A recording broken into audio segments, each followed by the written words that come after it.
What's up? You gotta like bring it up if you're gonna do this. Like it's gotta be the same. It's gotta match me. Like if I say what, you can't say up. That's definitely not how I said Ready? up. You ready? Yeah. What's up, people?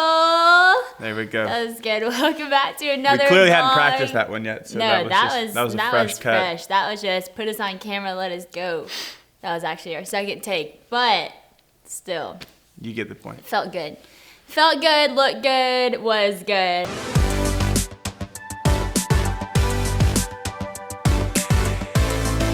Well, welcome to another vlog. Past 2 weeks, honestly, I couldn't even remember the past 2 weeks, so I look back, which is why we vlog. Is anybody else like that, where you'll be like, someone's like, what'd you do yesterday? And you're like, I have no idea actually what I did yesterday. Which is why we document everything we do in our life on camera. Not everything. Not everything. Not just, you only get just a little glimpse. You get the good stuff, the highlights. Yeah, you get the highlights. Yeah, I wish we filmed more of the lowlights, but we always forget. Yeah. But they're there, for sure. No, the past 2 weeks we got back from a 2-week trip, and so we had a lot to unpack. And I'm not gonna lie, it sat there for a few days. Yep. Yeah. This is the product of traveling for 2 weeks. Yep. And we are unpacking it all. There's a lot more in here, but we already started on it. Good job, babe. Honey. Honey. Can you say da da da? Honey. Honey. Honey. But after we got that figured out, we got Christmas ready. Bella came over one day. Who is this? Best pop Christmas songs? Yeah, that's pop. Honey, what do you have to say about this? We started wrapping gifts, we got the tree ready, we got the house ready. We actually pretty much went all out because I was hosting a... Sadie loves decorating for Christmas. I love it, I love it. I don't know why this man doesn't love it. Like, I love it, but that's okay. I love it, but she decorates and I clean up all the excess stuff that gets left around everywhere. The star's going up. I don't know if that's the right star. It might be a little too small. House is looking good, very festive. Yeah, that's true. And hey, I'll take that. I'll love to decorate if you love to clean. It's just like I cook a lot, you do the dishes. There you go. It works out. There you go. Bada bing, bada bing. But anyways. It's bada bing, bada boom. Oh. All right, just go on with your story. I'm sorry, I'm getting distracted, but anyways, we got ready for Christmas. It was like a winter wonderland, and then I hosted my girls' Bible study Christmas party, and it was so fun. Picking up a good dinner, we got some bacon wrapped Brussels. Some are already in the oven with some hot honey on top. Looking pretty good. We got some penne alla vodka sauce for a pizza we're gonna make. That'll be interesting. We have gingerbread cookies. Looks amazing. Of course, festive M&Ms, popcorn for movie night. It's gonna be fun. Are you excited? You have to go to bed though. You don't get to come to the party, oh no. Okay, but what? Jordan, did you do this? Jordan, I just posted that video. What Tuhama says, my grandma, she always says, forced fun actually ends up being the best fun. So it's like, you force the fun, like you like make people play games, and so like I made people like dance and play games, but then it ended up being so fun. Oh, okay.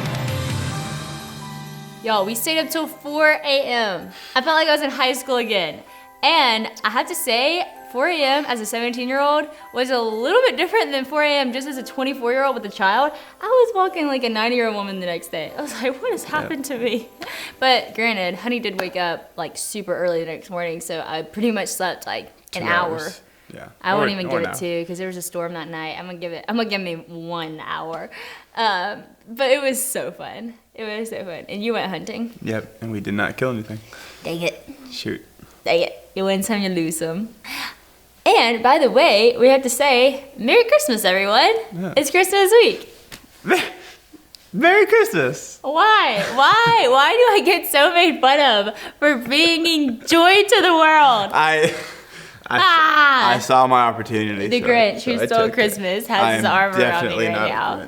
Everyone help me. You started your podcast. Yep, I did start that.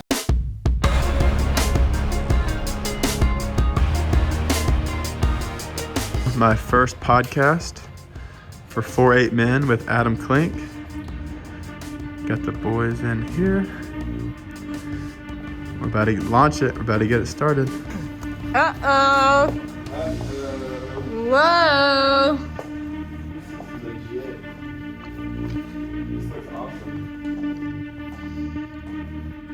What do you think, babe? I love it. What'd you just do? I just filmed my first podcast. Woo!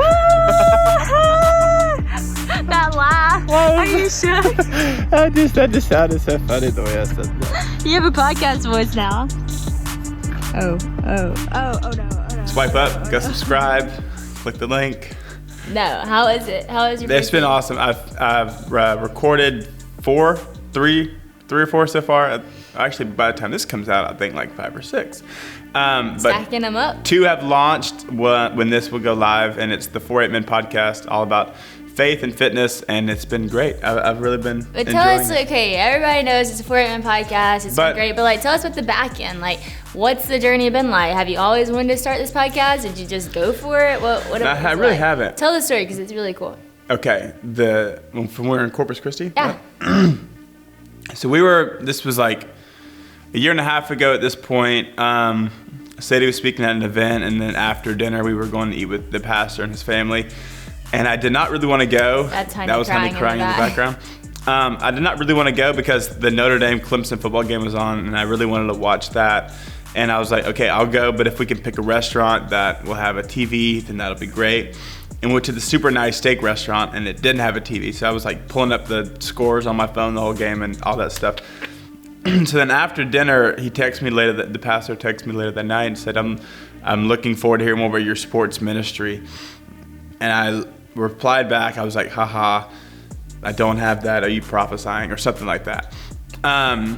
And then the next day when we were together, he was like, "No, being serious, you could do something like that, and you could go off of the 1 Timothy 4:8 where Paul says physical training is of some value, but godliness has value for all things." And I was like, interesting. But it was just cool because he had that idea, and I was like, you know what, I might actually entertain that thought one day. And then kind of when COVID hit, COVID had hit at this point, but I kind of got more into working out, and then the Lord just opened a lot of doors for me in that space, and it just became an easy way for me to evangelize to people in the gym. So I've really enjoyed getting to do that. So that's kind of the backstory. And I've been saying to him for a while, I'm like, babe, like, you should really do this as ministry. And he'd be like, well, you know, I just kind of like to work out by myself. That's Which I kind of still my quiet do. time with the Lord. And I was like, I get that, but like, that's your passion. And so I feel like God can really use that for ministry or for evangelism. And my dad talks a lot about like meeting people on mission.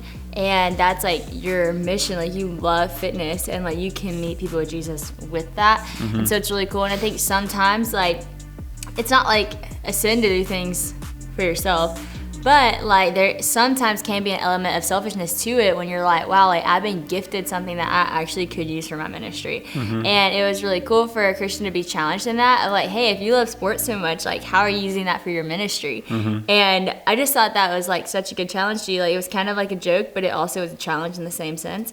And now here you are a year later, and you actually have a podcast for men, and you're actually like leading a charge of men who care about fitness, but faith is their first priority. And I think that's really and that's cool. the hope that the podcast brings, that like almost getting to that point where like every time you go to train yourself physically, like you have to have a thought of, okay, what am I actually doing for myself spiritually? So it's like every time I go to the gym to work out, like I can't help but think about how am I training myself spiritually. So that's kind of the hope that I bring, that it encourages people, especially men, to train physically, but challenging them to train themselves spiritually, because at the end of the day, that's more important. And Paul says that that's of every value, while physical training is only of some value. How was your like start to it? Was it hard to start it? Did you just go in one day and record a podcast? No, it was hilarious because I literally thought I was going to launch it back in like September.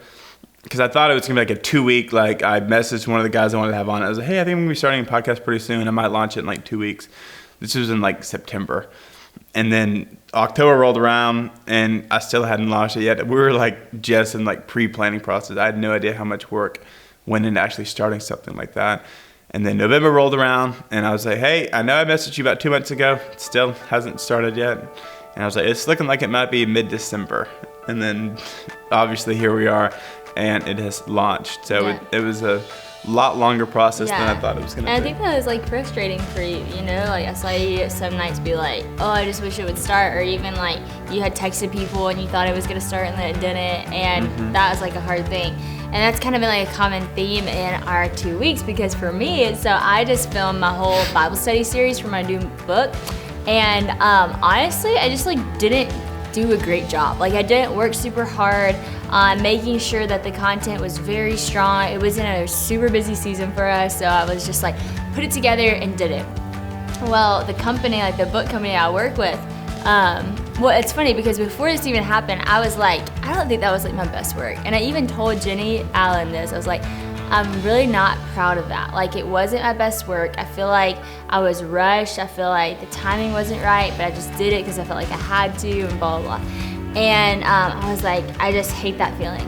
Well, anyways, they come back and they're like, hey, like the girl is so sweet. She's like, my daughters are huge fans of yours, so I have your voice in my house all the time. And when I listened to that, I just didn't really hear your voice. Like it just didn't sound like your best work. And I was like, oh my gosh, like thank you. Like first it's like, ouch, like that's embarrassing. Like I'm kind of embarrassed that you noticed, but also like thank you for calling me out because that wasn't my best work. And she said, we want to fly to Louisiana and we want to film it again, but before that we're gonna send you the script and we want you to work through it. Then I get there that day to film it, and we had like so many things go wrong. Like the teleprompter didn't work, it just like kept shooting up to the top like mid-sentence, and then like more trains went by our office than ever before that day. It was like 5 trains, so we kept having to like start and stop. We had cars come by and like rev their engines, so we had to keep starting over. Just so many things happened. So it ended up being this really long day, but at the end of it, I was like so like pumped about it and so proud of it, and was like, man, this like truly is going to impact people's life. This truly is going to meet people where they're at. And I was like, hey, that was frustrating for sure, but it was worth the hard work. When something is a goal for you, or maybe it's your purpose, a part of your purpose in life, or it's something God's called you to, or it's something big and you're really excited about it, there are going to be challenges with that. If like it just is part of it, there's gonna be time that needs to be invested into that. There's gonna be pain that's gonna come. There's gonna be frustrations, but that doesn't mean that it's not worth it, and that doesn't mean that you're not still called to it. I actually wanted to read a verse. I didn't bring my Bible in here. It's in Ecclesiastes 11. Ecclesiastes 11. Cast your bread upon the waters, where you will find it after many days. Give a portion to 7 or 8. If the clouds are full of rain, they empty themselves on the earth. And if a tree falls to the south or to the north, in that place where the tree falls, there it will lie. So basically what it's saying is there are some things in life that are obviously going to happen. If a tree falls right here, that's where the tree is gonna stay. If a cloud is full of water, it's gonna rain. That's just obvious facts about life that's gonna happen.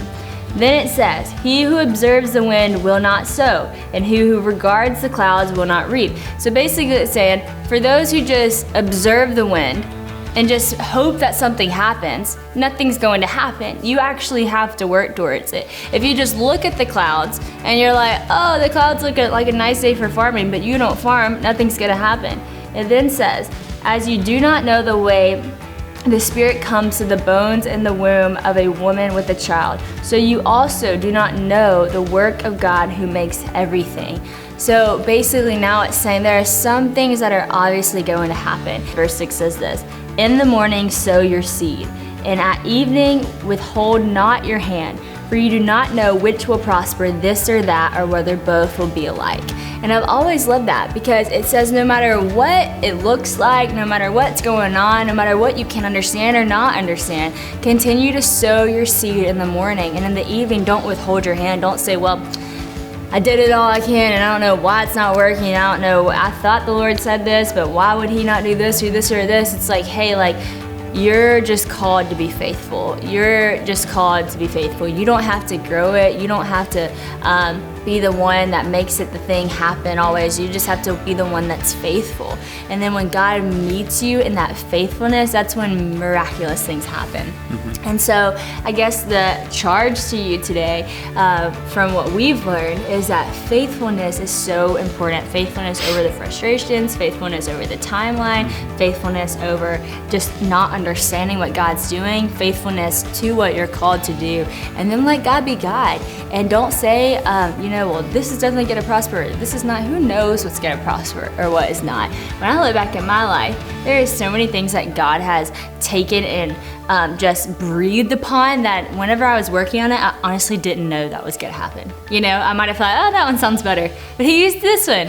Maybe someone needed to hear that. And so my job is not to try to figure that out. It's not to try to increase my following or, hack the algorithm of Instagram. It's just to be faithful. And that's definitely something I've learned over the past 2 weeks. Yeah, that's awesome. And then we've seen in our own lives that, as we allow those things to take place and happen, that's when we really see the fruition come of, us waiting that out and being patient with those things. So true. Like when you're faithful, your faith increases. Yeah. Those words actually go together. The more faithful you are, the more you see God, the more faith that you have.